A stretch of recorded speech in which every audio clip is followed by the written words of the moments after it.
मित्रों, आज के इस वीडियो में आप जानेंगे कि वह किस प्रकार के लोग हैं जिन पर कभी भी भरोसा नहीं करना चाहिए।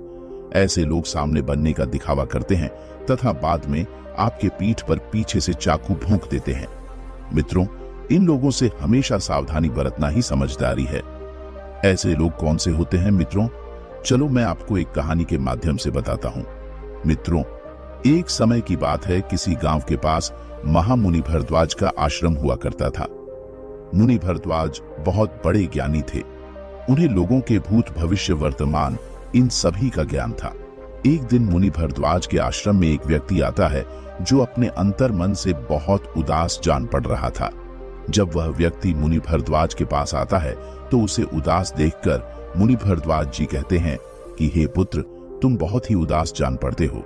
आखिर किन कारणों की वजह से तुम्हारा यह हाल हुआ है? मुझे जान पड़ता है तुम बहुत ही कठोर परिस्थितियों में फंसे हुए हो। तब वह व्यक्ति कहता है, हे महामुनि जी, मैं बड़ा ही अभागा मनुष्य हूँ। मेरी स्त्री का समय से पहले ही देहांत हो गया और मैं अपनी पत्नी के वियोग में व्याकुल होता गया। तभी मेरे घर के पड़ोसियों ने कुछ चाल चली और मेरे पास जो भी जमीन थी वह सब कुछ उन लोगों ने हथिया ली और मेरा घर भी मुझसे छीन लिया। उन निर्दय लोगों को मुंह अभागे पर दया भी ना आई। उन सब में मिलकर मेरा घर भी हथिया लिया और मुझे मेरे ही घर से बेघर कर दिया। इसलिए ही मैं उदास हूं। तब वह महर्षि भरद्वाज कहते हैं, हे पुत्र, यह तो प्रकृति का खेल है। इस प्रकार के लोगों से बचने के लिए सबसे पहले तुम्हें 7 बातों को समझना होगा, अन्यथा हमेशा इसी प्रकार के व्यभिचार में तुम फंसते रहोगे। परंतु मैं तुमको एक कहानी सुनाता हूं। तुम इस कहानी को पूरा सुनना और जो बातें मैं तुमको बताऊंगा उसे तुम अपने जीवन में धारण करना। तब वह व्यक्ति महर्षि भरद्वाज से कहता कि ठीक है महात्मा जी, आप वह कहानी सुनाइए, मैं उस कहानी को पूरा सुनूंगा। मित्रों, मैं आप सभी के लिए माता लक्ष्मी से प्रार्थना करता हूं कि जो भी मनुष्य इस वीडियो को पूरा देखे और माता लक्ष्मी के नाम का कमेंट इस वीडियो में करे, उसका घर परिवार हमेशा धन दौलत से भरा रहे और उसके घर में शांति हो। मित्रों, इसी आशा के साथ महर्षि भरद्वाज कहानी को सुनाना प्रारंभ करते हैं और कहते हैं कि आज से बहुत समय पहले की बात, किसी देश में एक राजा हुआ करता था। उस राजा की 6 रानियां भी थीं। उस राजा का राज्य बहुत दूर दूर तक फैला हुआ था। वह राजा बहुत ही दयालु और धार्मिक प्रवृत्ति का था। वह हमेशा अपनी प्रजा को अपना परिवार समझता था और अपनी प्रजा की भलाई के लिए काम करता था। वह अपने राज्य की प्रजा को अपनी संतान की तरह मानता था। उस राजा के राज्य की प्रजा भी अपने राजा को बहुत प्रेम करती थी। उसके राज्य की सीमाएं बहुत दूर दूर दूर तक फैली हुई थी। राजा के राज्य में प्रजा को किसी प्रकार का कोई भी दुख नहीं था, परंतु उस राजा की कोई संतान नहीं थी। इसी कारण से राजा को हमेशा यही चिंता लगी रहती थी। वह राजा संतान प्राप्ति के लिए एक एक करके वह 6 शादियां कर चुका था, परंतु अभी तक किसी भी रानी से उसे संतान का सुख नहीं मिला था। वह राजा अपने घर में पूजा पाठ करने के साथ साथ अपने राज्य के सभी मंदिरों में जाकर पूजा पाठ और यज्ञ के साथ बहुत ही दान धर्म करता था, परंतु फिर भी उसकी रानियां मां नहीं बन पाई। अब जैसे जैसे समय बीतता जा रहा था, उस राजा की निराशा भी बढ़ती जा रही थी। कुछ दिन बाद एक समय ऐसा आया कि वह राजा बहुत ही दुखी हो गया था।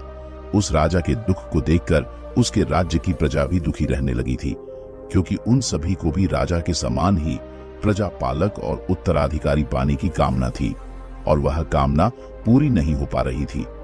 उस राज्य के लोग सदा ईश्वर से उस राजा के लिए हमेशा ही अपने अंतर मन से कामना करते थे कि राजा के यहाँ कम से कम एक पुत्र तो जरूर पैदा हो जाए जो उनके राज्य का आने वाला राजा बन सके। इसलिए ही उस राजा की प्रजा भी सभी देवी देवताओं की आराधना करती थी, देवी देवताओं से मन्नत मांगती थी। राजा ने बहुत प्रयास किया, उन्होंने कुछ भी नहीं छोड़ा था, परंतु लोगों के द्वारा की गई आराधना और लोगों का दिया हुआ आशीर्वाद राजा को अभी तक नहीं फला था। अब महर्षि भरद्वाज उस व्यक्ति से कहते हैं कि हे पुत्र, एक दिन की बात है, वह राजा जंगल में शिकार करने के लिए निकल जाता है। शिकार करते समय वह एक हिरण का पीछा करने लगता है और हिरण का पीछा करते करते वह जंगल में काफी दूर निकल जाता है, परंतु फिर भी हिरण उसे नहीं मिलता है।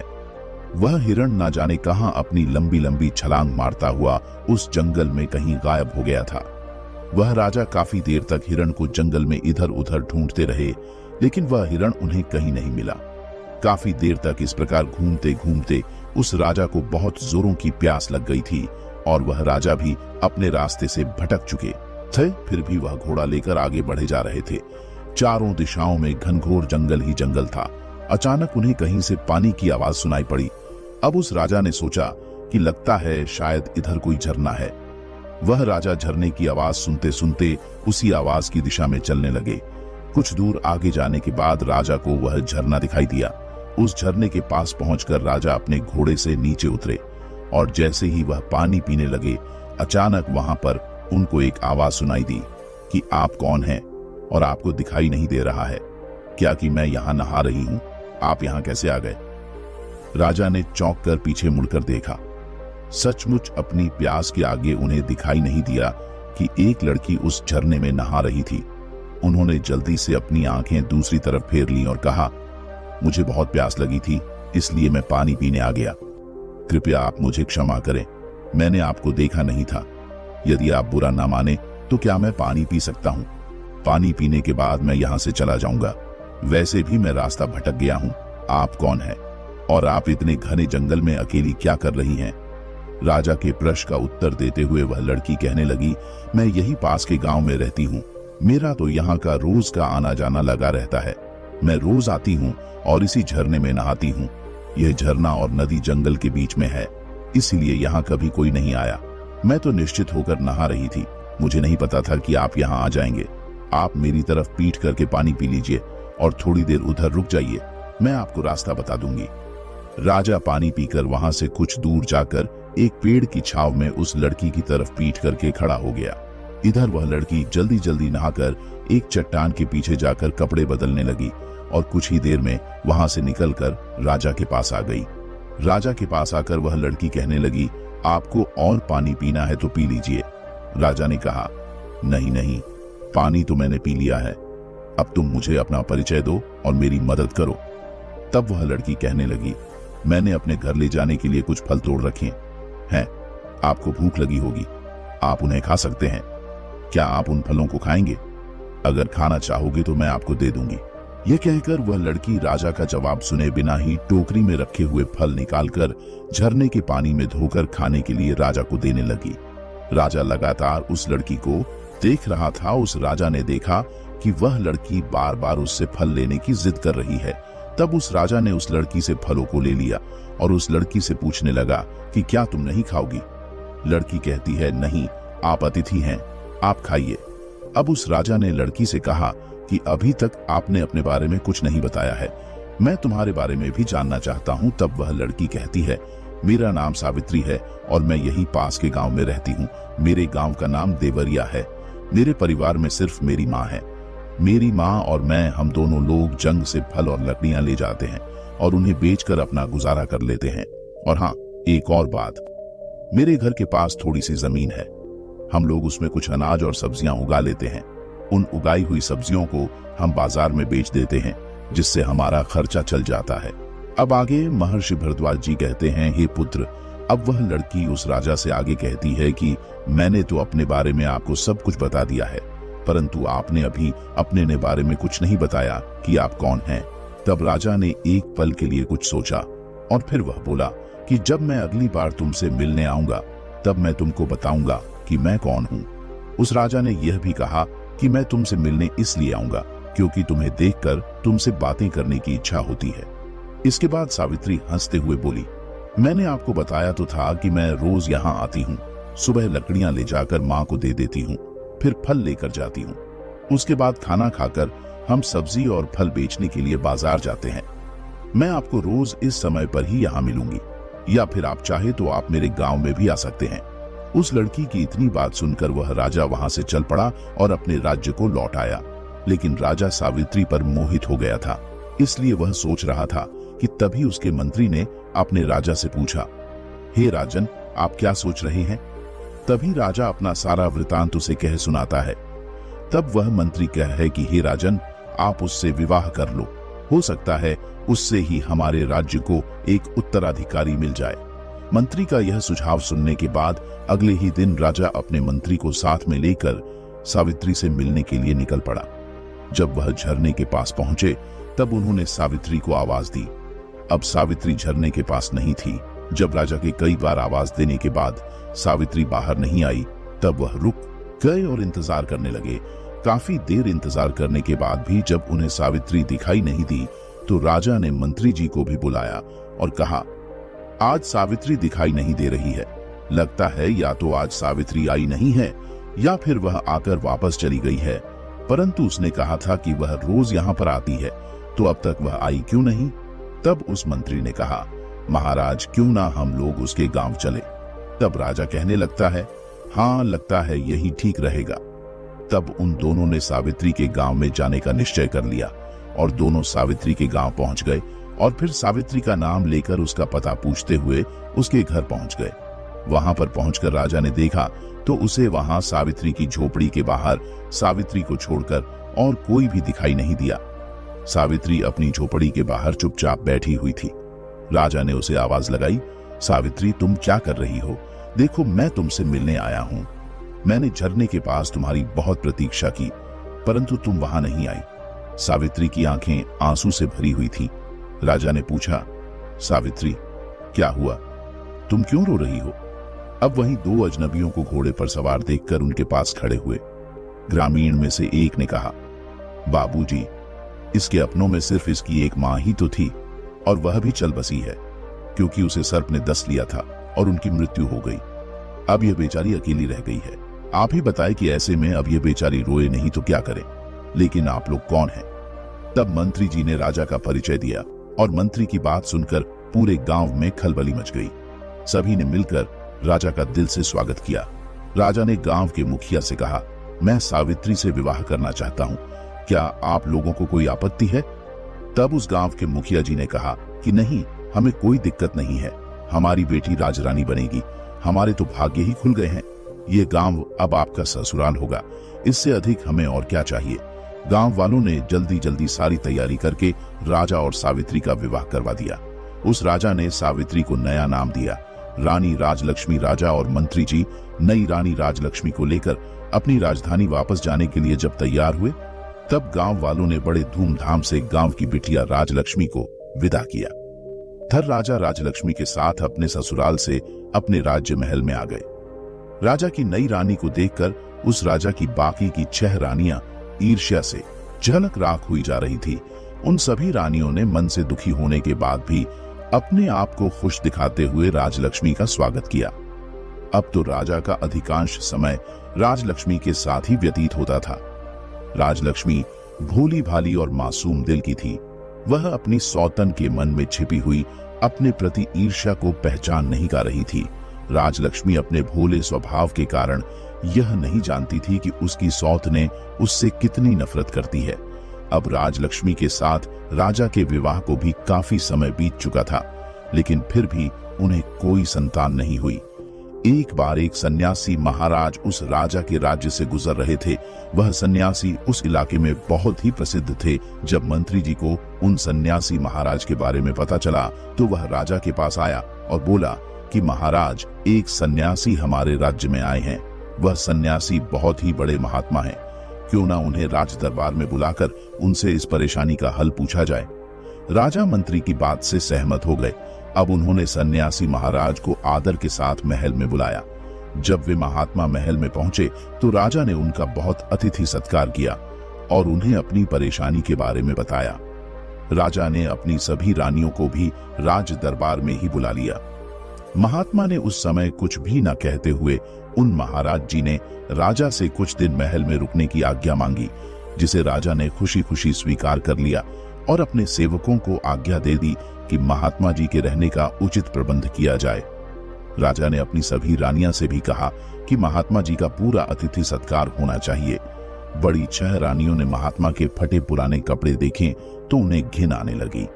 उन्हें अच्छा नहीं लगा कि वे सभी महात्मा के फटे कपड़ों की ओर देखें। जब राजा महात्मा जी का कोई कार्य करने को कहते थे तब वह किसी न किसी बहाने से उन साधु महात्मा की सेवा करने से इनकार कर देती थी। लेकिन सबसे छोटी रानी राजलक्ष्मी उन महात्मा का पूरा अतिथि सत्कार किया करती थी। शायद वह जंगल में पली बड़ी होने के कारण उसे इस बात का कोई घमंड नहीं था कि वह इस राज्य की रानी है। उसने अपना पूरा मन लगाकर उन महात्मा की सेवा की। कुछ दिनों बाद जब महात्मा जाने के लिए तैयार हो गए तब जाने से पहले उन्होंने सभी को आशीर्वाद दिया। अंत में सबसे छोटी रानी राजलक्ष्मी को उन्होंने अपने पास बुलाकर कहा कि बेटी, तुमने मेरी बहुत सेवा की है, मेरा बहुत ध्यान रखा है। बहुत जल्द ही तुम्हें सुंदर संतान की प्राप्ति होगी और इस महल में बच्चों की आवाज सुनाई देगी। यह सुनकर राजा और रानी राजलक्ष्मी बहुत खुश हो गए। उन्हें इस प्रकार आशीर्वाद देकर महात्मा चले गए और सचमुच कुछ ही दिनों के भीतर छोटी रानी गर्भवती हो गई।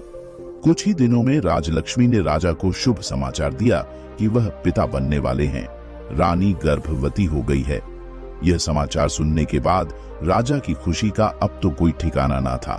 अब तो राजा रानी राजलक्ष्मी का और भी ज्यादा ध्यान रखने लगे थे। उन्होंने राजलक्ष्मी को किसी तरह की कोई तकलीफ ना हो, यह सोचकर राजमहल में सभी दास दसियों को राजलक्ष्मी की इच्छा पूरी करने के निर्देश दे दिए।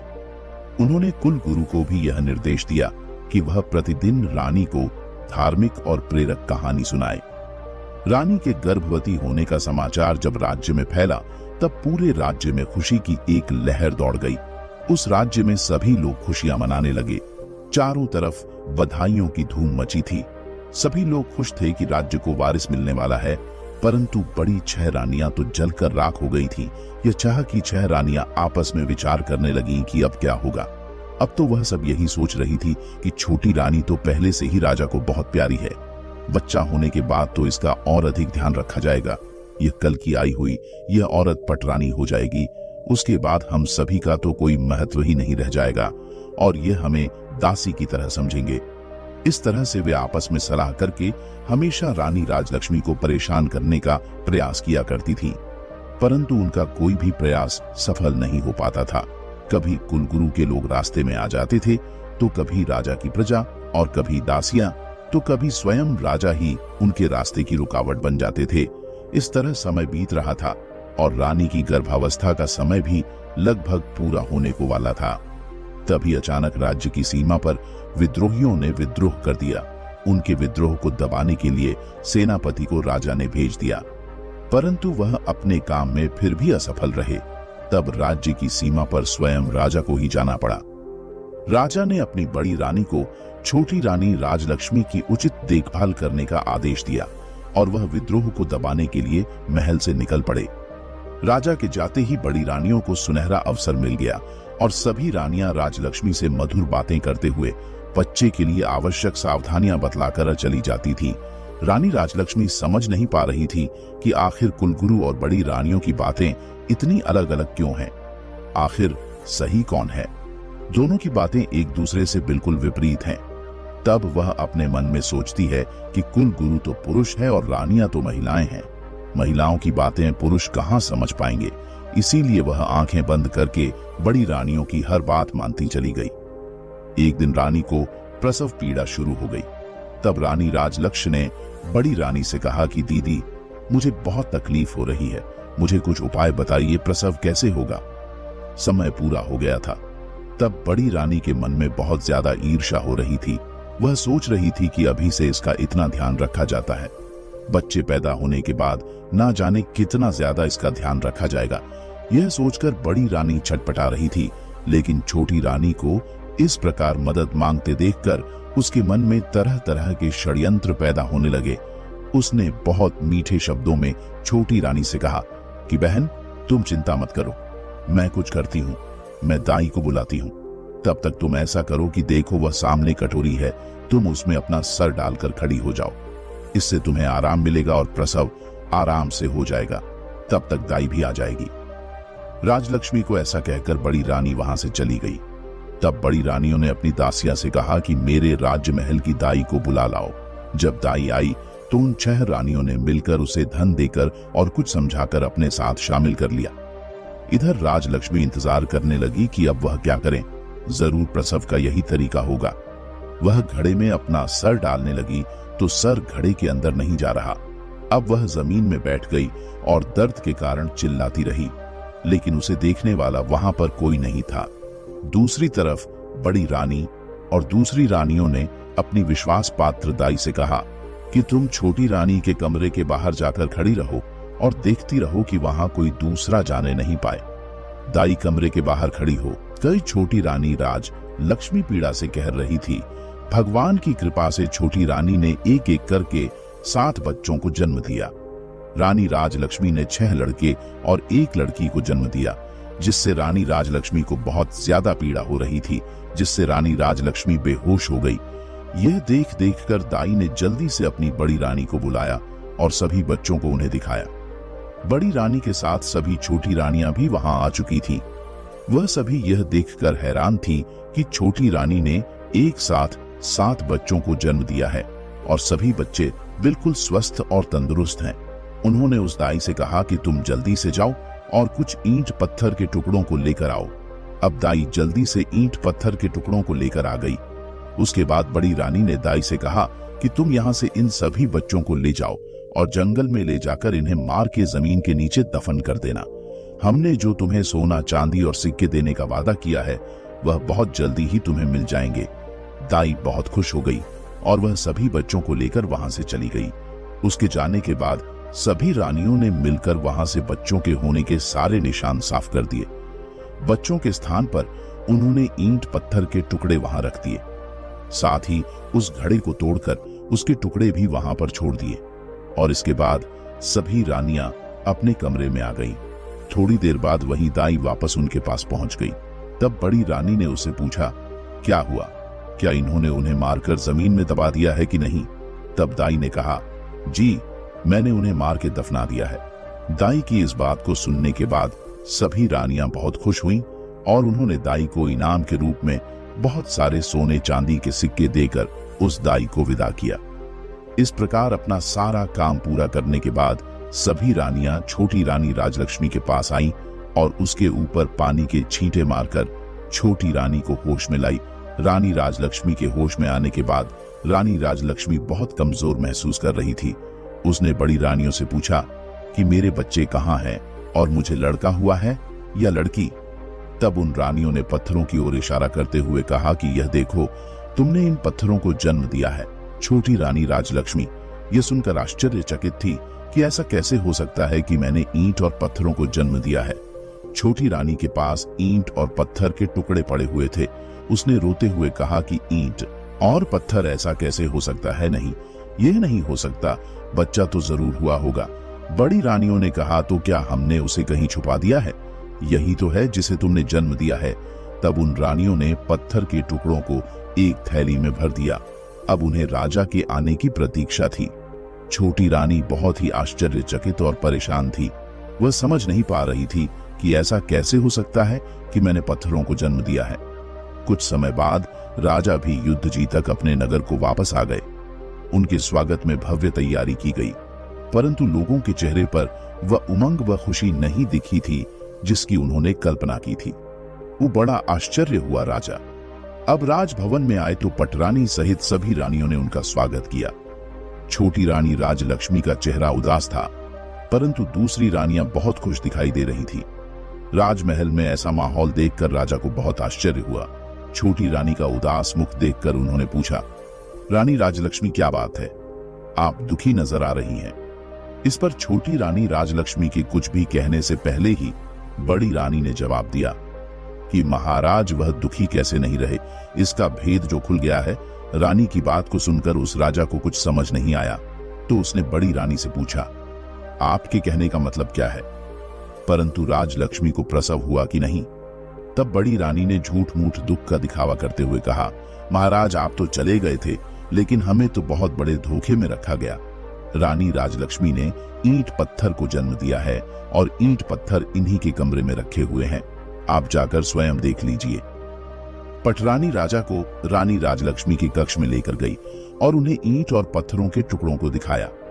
राजा ईंट और पत्थरों के टुकड़ों को देखकर आश्चर्यचकित थे।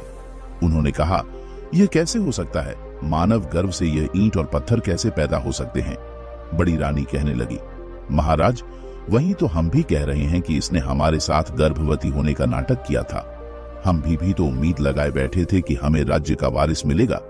इसके साथ ही हमें भी तो माता होने का सौभाग्य प्राप्त होगा, परंतु ऐसा कुछ भी नहीं हुआ। बड़ी रानी के इस प्रकार कहने पर राजा को उसकी बातें ठीक लगी। राजा को भी लगा कि रानी ने सभी को धोखा दिया है। अब राजा ने क्रोध से भरकर रानी राजलक्ष्मी की ओर पलट गए और पूछा, बताइए रानी, आपने हमें इतना बड़ा धोखा क्यों दिया? हमें छल की आपकी हिम्मत कैसे हुई? यदि आप ना करती तो हम इसे विधि का विधान मानकर संतोष कर लेते कि हमारे भाग्य में संतान सुख है ही नहीं, लेकिन आपने तो हमें हमारे जीवन की सबसे बड़ी आशा दिखाकर हमारी आशा पर पानी फेर दिया। हम तो आपके मासूम चेहरे पर मोहित होकर आपको अपनी रानी बनाकर लेकर आए थे। हमने आपको इतना प्यार और सम्मान दिया, परंतु आप उस सम्मान के योग्य नहीं हैं। आपने हमें धोखा देने से पहले हमारे बारे में एक बार भी नहीं सोचा। हमें आपसे ऐसी उम्मीद बिल्कुल भी नहीं थी, लेकिन आपने जो छल हमारे साथ किया है उसका दंड तो हम आपको तो अवश्य देंगे। आज से आप हमारी रानी नहीं बल्कि महल की नौकरानी होगी। जाइए, हमारे सामने से अभी चली जाइए, वरना क्रोध में मैं ना जाने क्या कर बैठूं। राजा के ऐसे शब्द सुनकर छोटी रानी बहुत दुखी हुई, लेकिन वह कुछ नहीं कर सकती थी। वह उस कक्षा से बाहर चली गई और एक तरफ बैठकर रोने लगी। इस घटना के बाद तो राजमहल में छोटी रानी का जीवन बहुत मुश्किल से होकर गुजरने लगा था। सभी रानियां राजलक्ष्मी के साथ बहुत गंदा व्यवहार करती थी। महल की नौकरानियों से भी अधिक उससे काम लिया जाता था। उनको महल की सफाई के काम में लगा दिया गया। रानी राजलक्ष्मी बहुत दुखी हो गई और उस कारण उसके दिन बड़े ही दुख के साथ गुजर रहे थे। रानियों की क्रूरता दिन के साथ बढ़ती ही जा रही थी, पर वह सब कुछ सहने के अलावा क्या कर सकती थी? उनके पास कोई ऐसा सबूत नहीं था जिससे वह अपनी गर्भावस्था को प्रमाणित कर पाती। वह जानती थी कि वह सच में गर्भवती थी। उन्हें यह आश्चर्य होता था कि उनके बच्चों का क्या हुआ।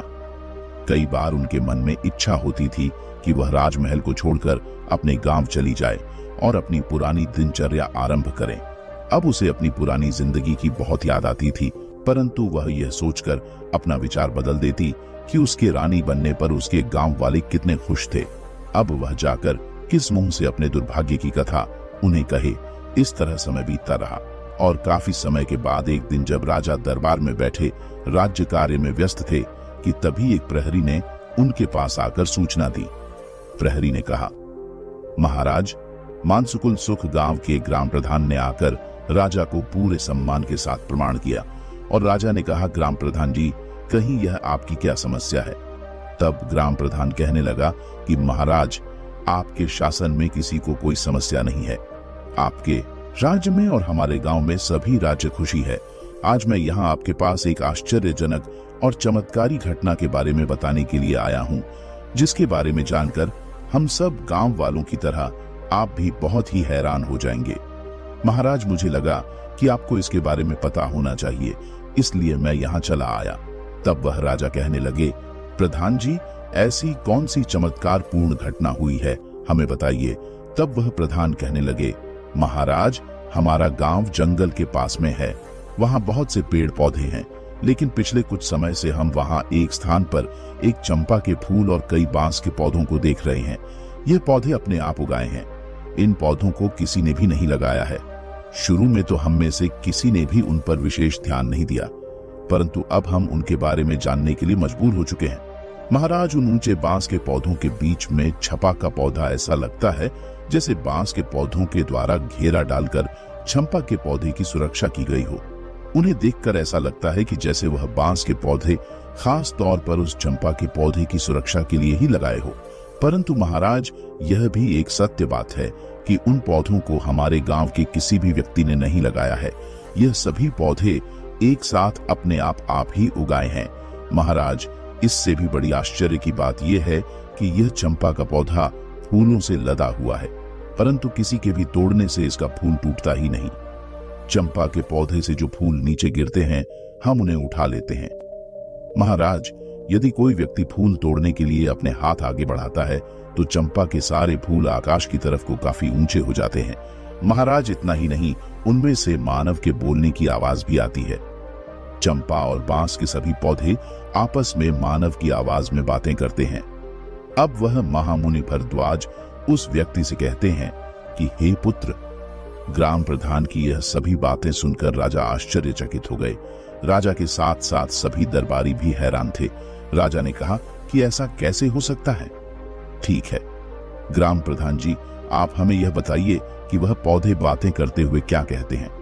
तब ग्राम प्रधान कहने लगे, महाराज, जब कोई भी व्यक्ति फूलों को तोड़ने के लिए चंपा के पौधे की ओर अगर कोई अपना हाथ बढ़ता है तो चंपा के पौधे से आवाज अच्छी आती है कि बांस भैया, यह इस गांव के ग्रामीण फूल तोड़ने आए हैं, इन्हें फूल देना है, या मैं लघु आकाश।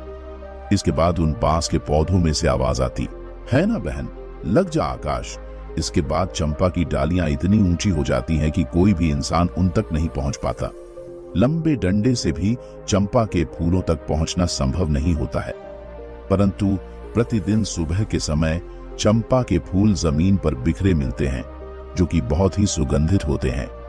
वह ग्राम प्रधान कहता है कि महाराज, आश्चर्य की बात तो यह है कि सभी ग्रामीणों ने फूलों तोड़ने की बहुत कोशिश की, परंतु आज तक एक भी फूल अपने हाथों से तोड़ नहीं पाए। यहां तक कई गांव के ग्रामीण ने भी बहुत प्रयास किया, परंतु कोई भी व्यक्ति एक भी फूल नहीं तोड़ पाया, सभी असफल रहे। अब तो सभी लोगों ने उस चंपा के पौधे को आकाश चंपा के पौधे के नाम से बुलाना शुरू कर दिया है। राजा ने ग्राम प्रधान की यह सभी बातें सुनने के बाद हैरान होकर मंत्री को आदेश दिया, मंत्री जी, आप खुद जाकर देखिए वह किस प्रकार के पौधे हैं और इसके बारे में हमें पूरी जानकारी दीजिए। मंत्री जी ने कहा, मैं स्वयं जाकर देखता हूं। मंत्री जी उसी समय ग्राम प्रधान को लेकर दरवाजे से बाहर निकल गए। राजा और सारे दरबारी आश्चर्य में पड़े। यह सब सुन और देख रहे थे। वह समझ नहीं पा रहे थे कि आखिर सच्चाई क्या है। मंत्री के वहां से जाने के बाद राजा भी यह सोचकर अपने राज्य कार्य में व्यस्त हो गए कि मंत्री जी गए हैं, वह सब कुछ पता लगाकर आ जाएंगे। राजमहल से निकलकर जब मंत्री जी ग्राम प्रधान जी के साथ उन पौधों के पास पहुंचे तो सभी ग्रामीण भी वहां पर इकट्ठा हो गए। सुबह का समय था। मंत्री जी, ग्राम प्रधान और गांव के लोग उस चंपा के पौधे के पास पहुंच चुके थे। वहां पहुंचते ही चंपा के फूलों की गंध उनके नाक में प्रवेश कर गई। चंपा की सुगंध से वे सम्मोहित हो गए। चंपा के पौधे के पास पहुंचकर मंत्री जी ने देखा कि ग्राम प्रधान के बताए अनुसार वहां पर एक चंपा का पौधा था और कई बांस के पौधे थे। चंपा का पौधा बिल्कुल बीच में था और बांस के पौधे उसे अपनी सुरक्षा के घेर में लिए हुए खड़े थे। चंपा की डालियां सामान्य ऊंचाई पर थी, जिसे मंत्री जी आराम से अपने हाथ से पकड़ सकते थे और फूल भी तोड़ सकते थे। चंपा के फूल मंत्री जी के हाथों की पहुंच की सीमा में थे। पौधे के चारों ओर जमीन पर फूल बिखरे पड़े थे। मंत्री जी चंपा के फूलों की सुगंध से सम्मोहित होकर चंपा के पौधे की ओर बढ़े और फूल तोड़ने के लिए अपना हाथ आगे बढ़ाया। तभी वहां पर मौजूद सभी लोगों को चंपा के पौधे से निकलती हुई एक मानव आवाज सुनाई दी, जिसे सुनकर मंत्री के हाथ जहां के तहां रुक गए। वह आश्चर्यचकित हो उठे। वह यह देख रहे थे कि यह आवाज चंपा के पौधे से आई थी। चंपा के फूल के पौधे से आवाज आई थी कि है बांस भैया, हाँ बहन चंपा। यह आवाज बांस में से आई थी। उसके बाद चंपा के पौधे से आवाज आई, हमारे मंत्री जी फूल तोड़ने आए हैं क्या? मैं टूटू या लग जाऊं आकाश। वह आवाज सभी को स्पष्ट सुनाई दे रही थी। सभी बड़े आश्चर्य के साथ उस बांस के पौधों की ओर देख रहे थे। तभी उन बांस के पौधों में से एक साथ आवाज आई जो बिल्कुल साफ सुनाई दे रही थी। ऐसा लग रहा था जैसे 5-6 लोग एक साथ बोल रहे हों। इन आवाजों को सुनकर मंत्री जी आश्चर्यचकित हो गए। ऐसा लग रहा था जैसे उनके हाथों के साथ साथ उनका दिमाग भी सुन्न हो गया हो और वह सभी बात कह रहे थे, ना बहन चंपा, लग जा आकाश। ये वही मंत्री जी है जिन पर हमारी माँ की जिम्मेदारी थी, लेकिन इन्होंने अपनी जिम्मेदारी पूरी नहीं की, इसलिए इनके सामने झुकना नहीं, एक भी फूल का स्पर्श इन्हें नहीं करने देना। इसीलिए बहन चंपा, लग जा आकाश। और अचानक से चंपा की सभी डालियां इतनी ऊंची हो गईं कि अब मंत्री जी को किसी भी तरह से उसके एक भी फूल को नहीं तोड़ सकते थे। मंत्री जी ने छपा के फूल तोड़ने का बहुत प्रयास किया, लेकिन बहुत कोशिश करने के बाद भी वह एक फूल भी नहीं तोड़ सके। उन बांस के पौधों में से अब जो आवाज आ रही थी वे मंत्री जी से कह रही थी कि जाइए मंत्री जी, आप अपने राज्य कार्य का संचालन कीजिए, आप किसी इंसान की जिम्मेदारी लेने के योग्य नहीं है। मंत्री जी, आप अपनी जिम्मेदारी पूरी तरह से निभाते नहीं है। आपने एक बार भी यह देखने की कोशिश नहीं की हमारी महारानी राजलक्ष्मी गर्भावस्था के अंतिम समय में कैसे है और उनका प्रसव कैसी होगा। ऐसे कठिन समय में उन्हें कौन कौन सी समस्या हो सकती है। इसलिए अब आप यहाँ से जाइए। हमारी दृष्टि में आपने अपराध किया है। उन बांस की बातों को सुनकर मंत्री जी आश्चर्यचकित थे। एक और तो उन्हें इस बात का आश्चर्य हो रहा था कि यह पौधे मनुष्य की आवाज में बात कैसे कर रहे हैं। वहीं दूसरी ओर वह यह सोचकर भी हैरान थे कि वह सचमुच रानी राजलक्ष्मी को दिन में केवल एक बार देखकर आ जाते थे। यह बात सच तो थी, लेकिन उन्हें यह समझ नहीं आ रहा था कि यह बात इन पौधों को कैसे पता चली। और वह आत्मग्लानि से भर उठे, क्योंकि उन्हें गर्भावस्था के अंतिम समय में रानी की देखभाल तथा प्रसव अपनी निगरानी में करवाना चाहिए था। अब उन्हें यह महसूस हो रहा था कि सही में उन्होंने अपनी जिम्मेदारी सही ढंग से पूरी नहीं की है, परंतु यह बात इन पौधों को कैसे पता है। तब उन्होंने पौधों से पूछा कि आप ही हमें बताइए, हमसे क्या गलती हुई है और हमारे द्वारा हुई उस गलती का क्या प्रायश्चित हो सकता है जिससे हमारी भूल सुधारी जा सके। परंतु उसके बाद उन पौधों में से कोई आवाज नहीं आई। मंत्री जी पौधों से बात करने का बार बार प्रयास करते रहे। उन्होंने पौधों से कई प्रकार के प्रश्न पूछे, लेकिन उन्हें पौधों की तरफ से कोई उत्तर नहीं मिला और न ही अब पौधों की तरफ से कोई भी आवाज आ रही थी। लेकिन चंपा की डालियां अभी भी ऊंचाई पर थीं, इसलिए मंत्री जी बहुत परेशान थे। मंत्री जी को उनके प्रश्नों के उत्तर नहीं मिले थे। वह मंत्री जी निराश होकर वहां से वापस जाने लगे। वहां से लौटने से पहले उन्होंने गांव वालों से कहा, मैं इस बात को महाराज से अवश्य कहूंगा और मुझे पूरा विश्वास है कि मेरी बात सुनने के बाद महाराज इस बात का पता लगाने के लिए यहाँ अवश्य आएंगे। इसके बाद मंत्री जी वहां से अपनी राजधानी वापस आ गए। राजमहल वापस आकर उन्होंने महाराज को सारी बातें बताई और कहा कि महाराज, मुझे लगता है कि राजमहल में कुछ षड्यंत्र तो अवश्य हुआ है। अब मुझे तो अपने ऊपर ग्लानि हो रही है। मुझे ऐसा लग रहा है कि जैसे मैं राजलक्ष्मी की देखभाल पूरी तरह से नहीं कर पाया। आज मुझे उन पौधों की बात सुनकर ऐसा लग रहा है कि कुछ ऐसा हुआ है जो हम लोग नहीं जानते, परंतु उन पौधों को इसके बारे में सब कुछ पता है। मैंने अपनी तरफ से उन पौधों से सब कुछ जानने की पूरी कोशिश की, लेकिन उन्होंने मुझे कुछ नहीं बताया। महाराज, मेरा आपसे अनुरोध है कि आप एक बार अवश्य वहां चले और स्वयं देखें। हो सकता है वह चंपा का पौधा आपको सारी बातें बता ही दे। अब वह महामुनि भरद्वाज जी कहते हैं कि हे पुत्र, मंत्री की पूरी बात ध्यानपूर्वक सुनकर राजा ने कहा, ठीक है, हम स्वयं चलेंगे और अपने साथ अपनी रानियों को भी लेकर चलेंगे। हम सारे लोग वहां चलकर देखेंगे। परंतु वह राजा राजलक्ष्मी को नहीं ले जाना चाहता था। अब उन मंत्री जी को कुछ समझ नहीं आ रहा था कि अब वह क्या करें। उन्होंने फिर से कोशिश करते हुए महाराज से कहा कि महाराज, यदि आप राजलक्ष्मी की सूरत नहीं देखना चाहते तो न देखें, लेकिन उन्हें अपने साथ अवश्य लेकर चले, क्योंकि महाराज, मुझे लगता है राजमहल में कुछ षड्यंत्र तो अवश्य हुआ है और उसका पता हमें नहीं चल पाया है। महाराज, मुझे दुख है कि अनजाने में मैं भी इस षड्यंत्र में शामिल हो गया हूं। इसलिए तो चंपा और बांस ने मुझे जिम्मेदारी नहीं निभाने वाला। इंसान कहाँ है महाराज, आप मेरी इतनी सी बात को मानकर मुझ पर उपकार कीजिए। हो सकता है इससे मुझे अपनी भूल सुधारने का अवसर ही मिल जाए और मेरे किसी अनजाने पाप का प्रायश्चित हो जाए। मंत्री की भावनाओं को समझते हुए महाराज ने कहा कि ठीक है मंत्री जी, अगर आप राजलक्ष्मी को साथ ले जाना चाहते हैं तो ले जा सकते हैं, लेकिन इतना ध्यान रहे कि वह मेरी नजरों के सामने न आने पाए। इस प्रकार राजा और मंत्री के बीच चंपा के पास जाने का दिन और समय तय हो गया। अब राजा और मंत्री के वहां जाने की तैयारी होने लगी। निश्चित दिन पर और समय पर राजा अपनी रानियों के साथ चंपा के फूलों का रहस्य जानने के लिए निकल पड़े। आगे रथ में स्वयं उनकी पटरानी तथा पीछे 5 रानियों की पालकी थी। उनके कई प्रमुख सभा सदस्य भी उनके साथ जा रहे थे। राजा के आदेश के अनुसार छोटी रानी राजलक्ष्मी को सभी के साथ जाना था, परंतु मंत्री जी ने उनके जाने की व्यवस्था अपने परिवार के साथ की थी और पूरे सम्मान सहित एक पालकी में अपने परिजनों के साथ उनकी यात्रा सुनिश्चित की। मंत्री जी को अब भी अपने आप पर ग्लानि हो रही थी कि उन्होंने गर्भ की अवस्था में रानी की पूरी तरह से देखभाल नहीं की थी और उन्होंने रानी के प्रसव की सही व्यवस्था नहीं की थी।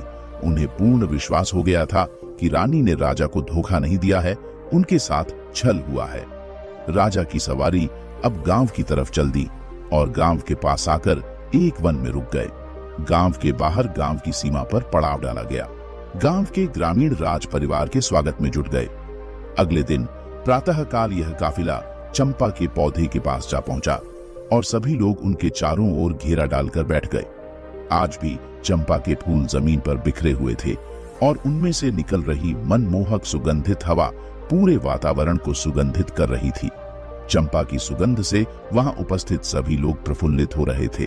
अब राजा भी उस चंपा के पौधे का रहस्य को जानने के लिए बेताब थे। सभी 6 रानियां राजा के पास खड़ी थीं, परंतु सिर्फ छोटी रानी राजल्लमी उनके पास ना खड़ी होकर मंत्री जी की पत्नी के साथ खड़ी थी।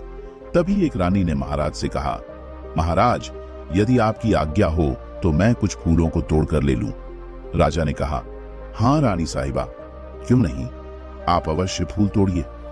तभी दूसरी रानी ने कहा, महाराज, मेरी भी फूल तोड़ने की बहुत इच्छा हो रही है। इनकी सुगंध इतनी अच्छी है कि मैं अपने आप को रोकने में असमर्थ हूं। आप आदेश दें तो मैं भी कुछ फूल तोड़ लाऊं। तभी महाराज ने सभी को आज्ञा दे दी। जब दोनों रानियां फूलों के पास गई और उन्होंने चंपा के फूलों को तोड़ने के लिए अपना हाथ आगे बढ़ाया, तभी चंपा के फूलों से आवाज आई, रानी, आप रुकिए, आप हमारी आज्ञा के बिना इस तरह हमारे फूल नहीं तोड़ सकती। आवाज को सुनते ही रानी के हाथ जहां थे वहीं रुक गए। आसपास बैठे सभी लोग भी इस आवाज को सुनकर डर गए। तभी चंपा के पौधे से आवाज आई। चंपा के पौधे ने बांस के पौधे से पूछ कि बांस भैया, हमारी सौतेली माँ हमारे फूल तोड़ने आई है, मैं टूटू या लघु आकाश। तब बांस के पौधे में से आवाज आई, बहन चंपा, लग जा आकाश, यह तो तुम्हें छूने के योग्य भी नहीं है। क्या तुम्हें याद नहीं कि इन्होंने हमारी माँ के साथ कैसा अत्याचार किया है? इसीलिए बहन, इनके बारे में मत सोच और लग जाओ। आकाश के साथ तुरंत ही छपा की डालियां ऊपर उठने लगी और आकाश को छूने लगी। निराश होकर महारानी वापस आकर अपने स्थान पर खड़ी हो गई। इसी प्रकार से 5वीं, चौथी, तीसरी और फिर दूसरी रानी भी हार मानकर अपने स्थान पर बैठ गई। इसके बाद आई सबसे बड़ी रानी। उन्होंने अपने हाथ पौधे की ओर बढ़ाने से पहले ही कहा कि सभी सुने, मैं इस राज्य की महारानी और महाराजा की पटरानी हूं। इस राज्य में जो कुछ भी है उन सब का उपयोग सबसे पहले या तो मैं करती हूं या वह मेरी अनुमति से किसी और को प्राप्त हो सकता है। इसलिए चंपा अपनी डाली को नीचे झुका और मुझे फूल तोड़ लेने दे। इस बार चंपा की डालियों से आवाज आई, बास भैया, हमारी सौतेली माँ हमसे फूल तोड़ने देने के लिए चेतावनी के साथ धमक रही है, हमें अपना आदेश मानने के लिए कह रही है। तुम क्या कहते हो, हमें इनका आदेश मानना चाहिए या नहीं? तब बांस बोला, ना बहन, तुम्हें आदेश देने का इनके पास कोई अधिकार नहीं है। हम राजा की और इनके राज्य की, हम प्रजा नहीं है और हम कोई वस्तु भी नहीं जो इनके उपयोग में आना आवश्यक हो। और क्या तुम्हें याद नहीं है कि इन्हीं के आदेश से तो सारा काम हुआ है? इन्होंने ही तो हमारी माँ को सबसे ज्यादा दुख दिया है। रानी राज्य की जनता की माँ होती है, इसीलिए पूरी प्रजा भी उनकी संतान बनकर उनके आदेशों का पालन करती है। परंतु इन्होंने तो माता होने का अपना कर्तव्य ही नहीं निभाया है और इन रानी के हाथों में तुम अपने सुगंधित फूलों को कैसे दे सकती हो? इसीलिए बहन, तुम झुकना मत, तुम आकाश में ही रहो, तुम्हें इनका स्पर्श भी नहीं होने देना चाहिए। सभी के सामने यह सभी बातें सुनकर बड़ी रानी का सर लज्जा से झुक गया। राज्य के सभी सभासदों, राज्य की जनता और ग्रामीणों के समक्ष उनका इतना अपमान हुआ जो उन्हें बिल्कुल भी अच्छा नहीं लगा। परंतु वह इस पौधे को कोई दंड भी तो नहीं दे सकती थी। उस बड़ी रानी की इच्छा तो यह हो रही थी कि बांस और चंपा के पौधे के टुकड़े टुकड़े करवा दे, लेकिन वह मजबूर थी, इसलिए चुपचाप आकर अपने स्थान पर खड़ी हो गई। अब चंपा के फूल वापस पहले की तरह पहली वाली अवस्था में ही सामान्य ऊंचाई पर वापस आ गए। अब राजा खुद उठे और फूल तोड़ने के लिए आगे बढ़े। जब उन्होंने चंपा के पौधे के पास जाकर फूल तोड़ने के लिए अपने हाथ आगे बढ़ाए, तभी चंपा के पौधे से आवाज आई, नाना महाराज, आप यह भूल कभी मत कीजिएगा। आपको फूल तोड़ने से रोकने के लिए मैं अपने भैया से अनुमति नहीं लूंगी। यदि भैया अनुमति दे भी देंगे तो भी मैं आपके हाथों में नहीं आऊंगी, इसीलिए आप अपने हाथ पीछे ही रखिए, फूल तोड़ने का विचार त्याग दीजिए। राजा आश्चर्यचकित होकर उनकी बातों को सुनने लगे। आखिर ऐसा क्या हुआ कि उनको रोकने के लिए चंपा अपने भाइयों से भी अनुमति नहीं लेगी और बिना अनुमति के ही उन्हें रोक दिया। उन्होंने पूछा, मैं इस देश का राजा हूं, तुम मुझे यह बताओ कि जब मैंने कभी भी किसी के साथ अन्याय नहीं किया है, मैं अपनी प्रजा को अपनी संतान मानता हूं और संतान की तरह उनकी देखभाल भी करता हूं। मैंने कभी किसी पशु पक्षी को भी तकलीफ देने की नहीं सोची, फिर तुम ऐसा क्यों कर रही हो? इस बार चंपा के पौधे से आवाज आई कि आप अपनी पूरी प्रजा को संतान मानते हैं, परंतु आप उन बातों पर विश्वास करते हैं जो दूसरे मनगढ़ंत बातें आपसे कह देते हैं, आप वह मान लेते हैं। आप स्वयं कभी भी सच्चाई जानने की कोशिश नहीं करते। आपने प्रजा को संतान माना, लेकिन आपने आपकी अपनी संतान की खोज खबर करने की कभी भी कोशिश नहीं की। आपने कभी यह जानने की कोशिश नहीं की कि आपकी अपनी संतान कहाँ है, आपकी अपनी संतान कैसी है। आप ही बताइए, क्या कभी आपने यह सब जानने का प्रयास किया है? आप अपने राज्य की सुरक्षा करने की बात करते हैं, लेकिन आप तो अपनी गर्भवती पत्नी की सुरक्षा नहीं कर पाए। आपने एक सच्ची स्त्री का विश्वास नहीं किया और उन्हें धोखेबाज कहकर नौकरानी बना दिया। इस प्रकार हमारी मृत्यु के षड्यंत्र में आप भी शामिल हो गए महाराज। जब आप अपनी पत्नी को ही सुरक्षा नहीं दे पाए, तो आप किसी औरों को क्या सुरक्षा दे पाएंगे? तब राजा ने कहा, मैंने कौन सी गलती की है, मुझे बताइए। तब चंपा के पौधे ने कहा, यह जानने का अधिकार आपको नहीं है, इसलिए आप वापस जाएं और अपने राज्य का संचालन करें, युद्ध लड़े। आपकी प्रजा आपकी संतान अवश्य है, लेकिन उस प्रजा की संतान की देखभाल करने के कारण आप अपनी संतान, अपने होने वाले बच्चों की रक्षा नहीं कर पाए, इसलिए आप यहां से जाइए। अब राजा के पास कहने के लिए कोई शब्द नहीं थे, इसलिए वे अपने स्थान पर आकर चुपचाप खड़े हो गए। अब मंत्री जी ने राजा से कहा, महाराज, अब आप यदि आदेश दें तो हम छोटी रानी राजलक्ष्मी को एक बार फूल तोड़ने के लिए पौधे के पास भेज दें। राजा कुछ उत्तर देते, उससे पहले ही सबसे बड़ी रानी बोल उठी, मंत्री जी, जो फूल महाराज के हाथों से भी नहीं टूटे, तो वह इस धोखेबाज के हाथों से कैसे टूटेंगे? मंत्री जी ने प्रश्नवाचक दृष्टि से महाराज की ओर देखा। चंपा के पौधे से अब तक की हुई इतनी बातों से राजा के मन में भी अब संदेह पैदा होने लगा था। उनके मन में भी कहीं ना कहीं यह विचार आने लगा था कि रानी राजलक्ष्मी के साथ सच में कोई षड्यंत्र तो नहीं हुआ था। उन्होंने अपनी शंका दूर करने का निर्णय लिया और फिर उन्होंने राजलक्ष्मी को फूलों को तोड़ने लिए मंत्री जी को अनुमति दे दी। राजा ने मंत्री को अनुमति देते हुए कहा, ठीक है मंत्री जी, आप रानी राजलक्ष्मी को चंपा के पौधे के पास ले जाइए। अब मंत्री जी रानी राजलक्ष्मी को फूल तोड़ने के लिए कहते हैं। अब राजलक्ष्मी देखती है कि चंपा के पौधे की डालियां आकाश में काफी ऊंचाई पर हैं।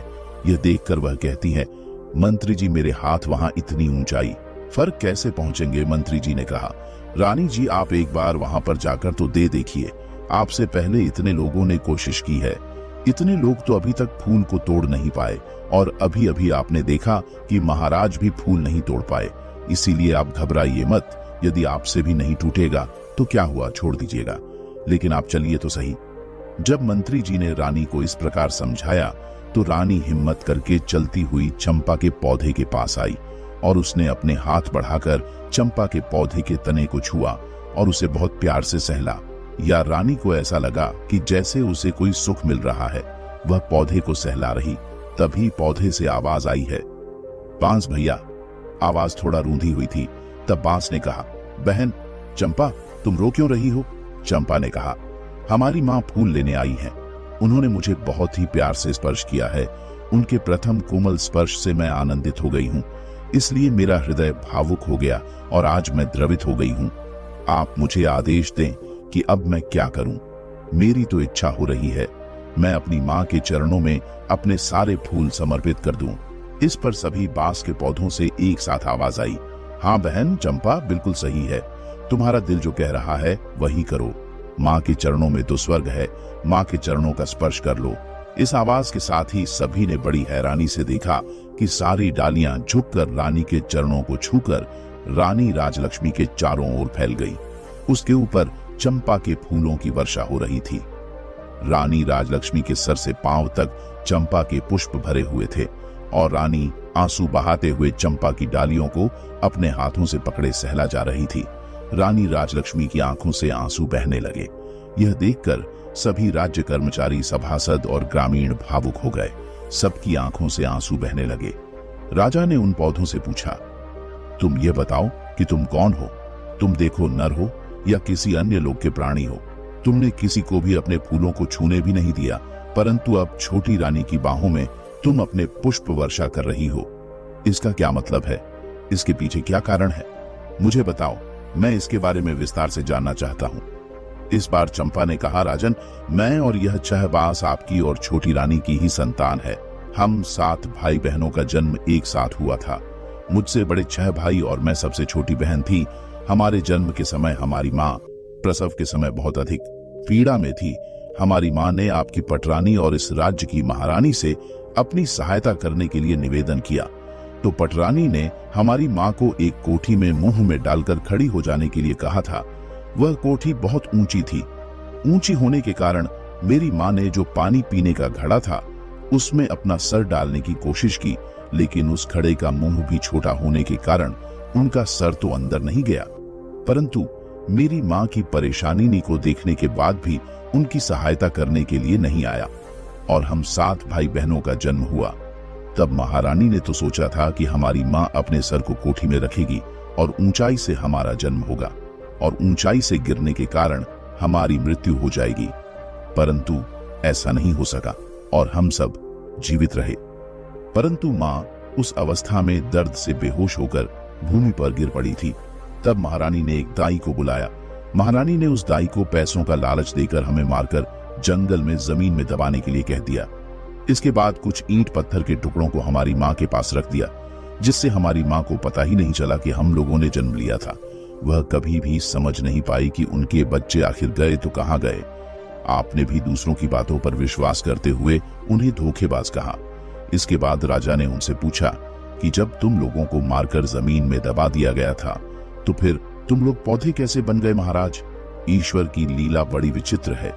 जब दाई हमें लेकर आई तो अचानक जोरों की आंधी आ गई।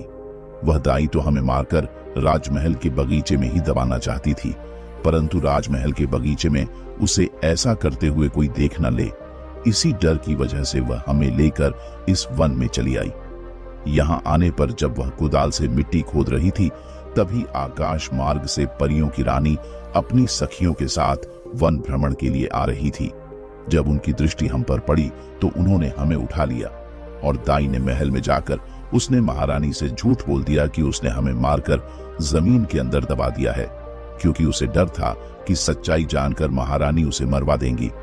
दाई के वहां से जाने के बाद परियों की रानी ने मेरे 6 भाइयों को बांस में बदल दिया और मुझे चंपा के फूल का पौधा बना दिया और मेरे भाइयों को बांस बना दिया। उनकी कृपा से हमें सभी बातें याद और हम सभी को पहचान कर उनके अनुसार अपना व्यवहार कर पा रहे हैं और मानव की आवाज में बोल पा रहे हैं। तब राजा कहने लगा, तो क्या तुम लोग अपने असली रूप में नहीं आ सकते? तब चंपा कहने लगी, महाराज, हम अपने असली रूप में आ सकते हैं अगर हमारी माँ सभी पेड़ों से एक एक पत्ती ले और मेरे पौधे से एक पत्ती ले। फिर इन सभी 7 पत्तियों को एक गोले में रखकर परियों की रानी का नाम लेकर प्रार्थना करेगी और कहे, हे परी रानी, मेरे बच्चे मुझे वापस कर दो, तो हम सभी पुनः अपने असली रूप में आ जाएंगे। उसकी बात सुनते ही रानी राजलक्ष्मी ने बांस और चंपा के पौधों से एक एक पत्ती ली और उन्हें गोले में सजाया और स्वयं उनके समक्ष बैठ गई और हाथ जोड़कर पूरी श्रद्धा के साथ बोली, हे परी रानी, मैं पूरी जिंदगी आपकी सेवा करूंगी, आपकी पूजा करूंगी, फिर भी आपके उपकार का मैं प्रतिकार नहीं कर पाऊंगी। आपने मेरे ऊपर इतना बड़ा उपकार किया है, आपने इतने दिन मेरे बच्चों को संभाल कर रखा, अब कृपया इन्हें मेरे आंचल में डाल दो माँ।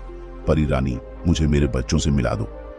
तभी वहां से बांस के पौधे और चंपा का पौधा विलुप्त हो गए और लगभग 5 वर्ष की एक बालिका से और 5 वर्ष के 6 बालक और वहां पर उपस्थित हो गए, जिसे देखकर रानी और राजा ने आगे बढ़कर अपने सभी बच्चों को अपनी बाहों में समेट लिया। रानी राजलक्ष्मी की तो हिचकियां ही बंद नहीं हो रही थीं, वह तो रोए जा रही थी। राजा भी बच्चों को अपने सीने लगाकर अपनी आंखों से वर्षा किया जा रहे थे। गांव की जनता, सभासद, सभी रानियां बिल्कुल मौन होकर यह दृश्य देख रहे थे। कुछ देर के बाद जब राजा भावकपण से बाहर आए तब उन्होंने वहीं पर अपना दरबार लगा दिया और उन्होंने आदेश दिया कि सभी 6 रानियां रानी बनने के योग्य नहीं है, इसलिए आज से और अभी से मैं इनका परित्याग करता हूं। छोटी रानी राजलक्ष्मी को इतने दिन जो कष्ट सहन करने पड़े उसके लिए मैं उनसे क्षमा मांगता हूं और उन्हें अपनी पटरानी बनाता हूं और राजकुमारी की हत्या के षड्यंत्र की रचना के लिए दोषी मानते हुए मैं बड़ी रानी को मृत्युदंड देता हूं। महाराज ने अपने महामंत्री से कहा, मंत्री जी, मेरे आदेश का तुरंत पालन किया जाए। रानी राजलक्ष्मी, जो अब तक अपने बच्चों को अपनी बाहों में समेटे अपने सीने से लगाए हुई बैठी आंसू बहा रही थी, उन्होंने अचानक से अपना सर उठाया और कहा, महाराज, आज मेरे लिए प्रसन्नता का बहुत बड़ा दिन है, क्योंकि आज मेरे बच्चे मुझे वापस मिल गए। आज के इस प्रसन्नता भरे दिन पर मैं किसी के लिए कालीमा का दिन नहीं लाना चाहती, इसीलिए आपसे मेरा एक अनुरोध है, आप मेरा यह अनुरोध स्वीकार कर लीजिए कि बड़ी रानियों को मृत्युदंड ना दे, अन्यथा इनका दोष हमारे बच्चों, हमारे राज्य और राज्य की जनता पर हमेशा के लिए ग्रहण की तरह छाया रहेगा। इसीलिए महाराज, इन सबको क्षमा कर दीजिए। राजा ने कहा, रानी, आपका दिल बहुत विशाल है, परंतु मैं सबको क्षमा तो नहीं कर सकता हूँ, इसलिए इन्हें क्षमा दान तो नहीं दिया जा सकता, परंतु आपके अनुरोध पर इनका दंड कुछ कम करके आजीवन कारावास में बदल सकता हूँ। जब तक यह जिंदा रहेगी कारावास में रहेगी। इस कारावास में इन्हें एक समय का भोजन मिलेगा, परंतु कारावास के बाहर यह एक पल के लिए भी निकल नहीं पाएंगी। यही इनका दंड होगा। इसके बाद राजा और रानी राजलक्ष्मी ने सभी ग्रामीणों को अपनी तरफ से कई उपहार दिए और सभी मंत्रियों और दास दसियों के साथ राजधानी लौट आए। आते समय दृश्य बदल चुका था। राजा के साथ रथ में रानी राजलक्ष्मी, बच्चे घोड़े पर सवार थे और 6 रानियां बंदी की अवस्था में सैनिकों के बीच चलती हुई पैदल राजमहल की ओर जा रही थी। राजमहल पहुंचने पर उन्हें कारागृह में डाल दिया गया। राजा रानी राजलक्ष्मी के साथ और अपने बच्चों के साथ में सुखपूर्वक अपने राज्य की जनता का पालन करते हुए अपना जीवन बिताने लगे। रानी राजलक्ष्मी के दिन जैसे पहले थे वह बदल गए थे। भगवान की कृपा से राज्य के सभी लोगों के जीवन में भी खुशियां आ गईं। भगवान अच्छे के साथ हमेशा अच्छा करते हैं और बुरे का परिणाम बड़ा ही भयानक होता है। इस कहानी से हमें यह सीख मिलती है कि हमें किसी पर भरोसा नहीं करना चाहिए, चाहे वह कितना भी सगा क्यों ना हो। अब महर्षि भरद्वाज उस युवक से कहते हैं, हे पुत्र, अब मैं तुम्हें उन 7 लोगों के बारे में बताता हूं जिनसे हमेशा सतर्क रहना चाहिए। इन 7 लोगों से हमेशा दूरी बनाकर ही रखनी चाहिए, अन्यथा यह मित्र होते हुए भी प्रतिघात कर देते हैं। पहला, जो मनुष्य अपना काम बनने के लिए तुम्हारा इस्तेमाल करेंगे और तुम्हें बीच मझधार में छोड़कर चले जाएंगे। ऐसे इंसानों से मित्रता कभी ना रखें, क्योंकि समय आने पर ऐसे इंसान पीछे से चाकू भोंक देते हैं। दूसरे इंसान वह इंसान होते हैं जो सिर्फ कम पढ़ने पर ही याद करते हैं। ऐसे लोगों से हमेशा दूर रहना चाहिए। तीसरा, जो मनुष्य आपसे मीठी मीठी बात करे उससे तुरंत ही दूरी बना लेनी चाहिए, क्योंकि ऐसा मनुष्य समय आने पर आपके विपरीत खड़ा हो जाता है और विपरीत पक्ष में मिलकर वह तुम पर ही हावी हो जाता है। चौथा, जो मनुष्य स्वयं संकट आने पर तुम्हें याद करता है और यदि तुम्हें संकट आए तो वह उस संकट पर खड़ा नहीं होता है, तो ऐसे मनुष्य से हमेशा दूर ही रहना चाहिए। ऐसा मनुष्य सिर्फ अपने आप को ही देखता है, उसे दुनिया से मतलब नहीं होता है। मतलब के समय पर ही वह केवल तुम्हें याद करता है, तो उसका तत्काल त्याग कर देना चाहिए। पांचवा, यदि आपके परिवार में, आपके भाइयों में आपस में लड़ाई हो तो किसी तीसरे मनुष्य को बीच में बोलने नहीं देना चाहिए। इससे घर में फूट पड़ जाती है और वह मनुष्य मजे उड़ाता है। तो ऐसे मनुष्य को अपने घर के मामलों में दखल देने से हमेशा दूर रखना चाहिए। छठा, किसी भी मनुष्य के लिए अपने आप को न्योछावर नहीं करना चाहिए। इससे मनुष्य की अहमियत का पतन होता है और वह मनुष्य आपकी अहमियत का ही फायदा उठाता है और बाद में वही तुम्हें छोड़ देता है। तो ऐसे मनुष्य से भी दूर रहना चाहिए। सातवां, एक मनुष्य को हमेशा लालची मनुष्य से दूर रहना चाहिए, क्योंकि वह लालच के वश में आकर किसी भी हद तक गिर सकता है। हे पुत्र, यही तुम्हारे साथ भी हुआ है, तुम्हारे साथ भी छल किया गया है। अब महर्षि भरद्वाज की बातें उस युवक के समझ में आ गई थी तब वह युवक महर्षि भारद्वाज को प्रणाम करता है और वहां से चला जाता है। मित्रों, आपको यह कहानी कैसी लगी हमें कमेंट करके अवश्य बताइएगा और कमेंट में जय मां लक्ष्मी का कमेंट अवश्य करना। साथ ही जो लोग अभी हमारे चैनल पर नए हैं वह हमारे चैनल को भी सब्सक्राइब कर ले। मित्रों, आप सभी का वीडियो को यहाँ तक देखने के लिए दिल से धन्यवाद।